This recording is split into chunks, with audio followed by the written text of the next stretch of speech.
আমি একজন প্রবাসীর বউ। আমার স্বামী ৬টা বছর পরে বাংলাদেশে আসতেছে, তাও বা তার বোনের বিয়েতে, একমাত্র বোন। আমি শুনে খুশিতে আত্মহারা। আমার মা, বাপ, ভাই, বোন, আত্মীয়স্বজন যারা যারা আছে সবার কাছে আমি ফোন করে বলতেছি, হ্যাঁ মা, তোমাদের জামাই আসতেছে। আমার ছেলেটাকে বুকে জড়িয়ে ধরে বললাম, বাবা তোমার বাবা আসতেছে। আমার ছেলে তো খুশিতে অনেকটা খুশি। যাই হোক, এদিকে আমার শ্বশুর আব্বা যান আমার স্বামীকে বলে উঠল যে তোমার আসা যাওয়ার খরচ, বিমান ভাড়া, আরো বড়লেগে অনেক কিছু আনবা, মেয়ের জন্য অনেক কিছু আনবা, এত টাকার বাড়ি কোথায়? একে তো তোমার বোনকে বিয়ে দিতে আমার অনেক টাকা খরচ হয়ে যাচ্ছে, বোনকে গহনা দিতে হচ্ছে, আরো 400 মানুষের আয়োজন। এই কথা শুনে আমার স্বামীর মনটা ভেঙে গেল। হাই রে আল্লাহ রে, প্রবাসী আইসে, আমি শুধু টাকার মেশিন। টাকার জন্য আজকে আমার বাবা আমাকে বাংলাদেশে যেতে মানা করছে। আমি কাদের জন্য কি করলাম?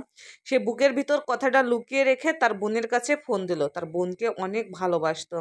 বোনও বলল, হ্যাঁ ভাইয়া, আমার বিয়েতে তো অনেক টাকা খরচ হচ্ছে, তাতে 400 মানুষের আয়োজন, তুমি যদি বাংলাদেশে আসো তাহলে তো অনেক টাকার খরচ।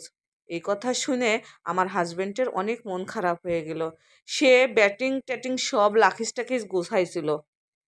যখন বোনের এবং বাবার এই কথা শুনে সে মনটা চুপচাপ করে বসে থেকে লাকিজ থেকে সমস্ত জিনিসপত্র আস্তে আস্তে বের করতেছে। পাশে তার একটা বন্ধু আছে, প্রায় 1.5 সে বলল, কিরে বন্ধু, তুই বলে বাংলাদেশে যাবি, ভাবিকে বিয়ে করে এই তো চলে আসলি, তোর ভালোবাসার মানুষটাকে আজ তুই নাকি দেখবি, আবার তোর একমাত্র বোন, তো তার নাকি বিয়ে, তুই সেই বিয়েতে যাবি?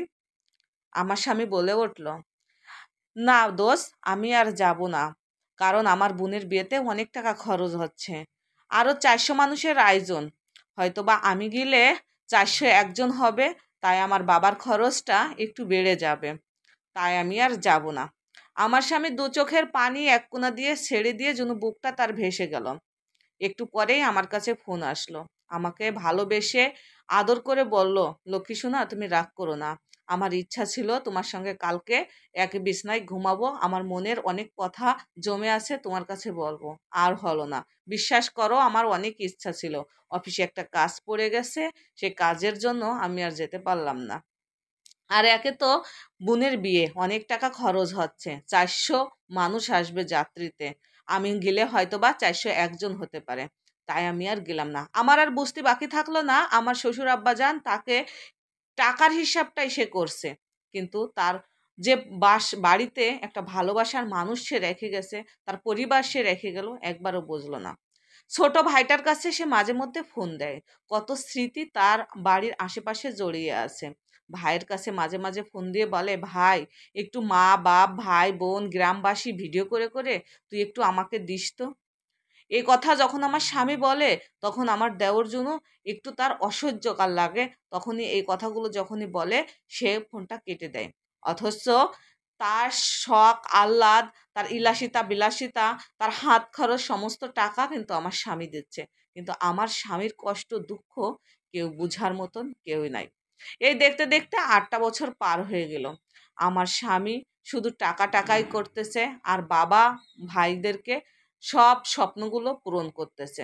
এদিকে আমার স্বামীর কেন যেন আস্তে আস্তে শরীরটা অসুস্থ লাগতেছে, কেমন যেন রক্তের সমস্যা, মাথা ঘোরে, অস্থিরতা লাগে। তার বন্ধু একদিনকে বলতেছে, দোস্ত, তুই না একটু ডাক্তার দেখা না, এখানে কাজ করিস, কত প্রেসারে থাকিস। আমার স্বামী বলে উঠল, না রে দোস্ত, যে টাকা দিয়ে আমি ডাক্তার দেখাবো, ওই টাকা করা আমার বাড়িতে দিলে আমার বাবা একটা জমি কিনতে পারবে। আমার স্বামী এই কথা বলার পরে দোস্তর মনে আর বুঝতে বাকি থাকলো না, আমার দোস্ত অনেকটা মানসিক যন্ত্রণা, অনেক কষ্টে আছে। এর ভিতর দিয়ে আমার হাজবেন্ড অনেকটা মানসিকভাবে অসুস্থ হয়ে যায়, এবং আমার হাজবেন্ডের যে দোস্ত, উনি বাড়িতে ফোন দিয়ে বলে, আঙ্কেল, আপনার ছেলে তো অনেকটা অসুস্থ, কি করা যায়? বললো যে একটা ডাক্তার